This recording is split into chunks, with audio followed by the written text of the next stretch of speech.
ফেনীর নুসরাত জাহান হত্যার পরিকল্পনার কথা জানত অধ্যক্ষ সিরাজের 2 ছেলেও। আগুন দেওয়ার পর ফোনে তা জানানো হয় সোনাগাজী উপজেলা আওয়ামী লীগ সভাপতি রুহুল আমিনকে।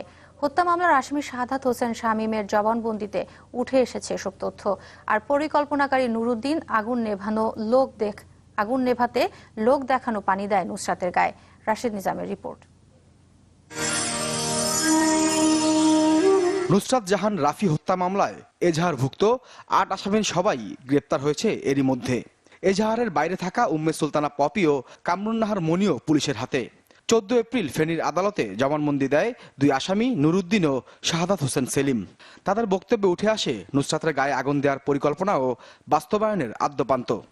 নুরুদ্দিনের জবানবন্দি থেকে জানা যায়, সুন্দরী মেয়েদের সাথে সম্পর্কের চেষ্টা করত অধ্যক্ষ সিরাজ। ফাঁদে ফেলত পরীক্ষায় নম্বর বেশি এবং প্রশ্ন দেওয়ার মাধ্যমে। মাস 3 আগে নুসরাতের এক বান্ধবীকে শ্লীলতাহানির চেষ্টা করে সিরাজ। 27 মার্চ শ্লীলতাহানির চেষ্টা করে নুসরাতকে। সে মামলায় কারাগারে যায় অধ্যক্ষ। ফেনী কারাগারে নুরুদ্দিন সহ অন্যরা দেখা করতে গেলে তাদের কিছু করার নির্দেশ দেন তিনি। গঠন হয় সিরাজ মুক্তি পরিষদ। নুসরাতের গায়ে আগুন দেওয়ার পরিকল্পনা হয় 4 এপ্রিল রাতে, যেখানে উপস্থিত ছিল 10 জন। 6 এপ্রিল পরিকল্পনা মতো মাদ্রাসার গেটে অবস্থান নেয় নুরুদ্দিন সহ 5 জন।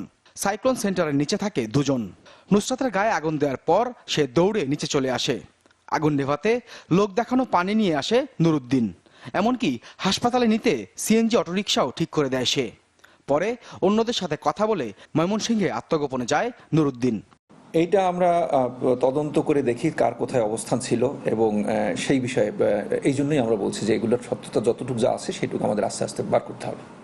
আগুন দেয়ায় সরাসরি অংশ নেয়া শাহাদাত হোসেন শামীমের জবানবন্দিতে জানা যায়, 1.5 মাস আগে নুসরাতকে প্রেমের প্রস্তাব দিয়ে প্রত্যাখ্যাত হয় সে। পুরনো ক্ষোভ থেকেই অধ্যক্ষের বিরুদ্ধে নারী নির্যাতনের মামলার পর তাকে বাঁচাতে উদ্যোগী হয় সে। 4 এপ্রিল পরিকল্পনার পর কেরোসিন কেনার দায়িত্ব নেয় শামীম। রাফিকে দ্বিধায় ফেলতে পপিকে শম্পা নামে ডাকারও সিদ্ধান্ত হয়। 6 এপ্রিল সকালে মাদ্রাসায় এসে 9:30টার দিকে বোরকা পরে তৈরি হয় তারা। পপি মিথ্যে তথ্য দিয়ে রাফিকে ডেকে আনার পর মুখ চেপে ধরে শামীম। তার জবানবন্দিতে উঠে আসে আগুন দেওয়ার পুরো ঘটনা, যাতে লাগে প্রায় 5 মিনিট। ঘটনার পর স্থানীয় আওয়ামী লীগ নেতা রুহুল আমিনকে ফোন করে বিস্তারিত জানায় শামীম। পরে আত্মগোপন করে মুক্তাগাছায়। সেখান থেকেই শামীমকে গ্রেপ্তার করে পুলিশ।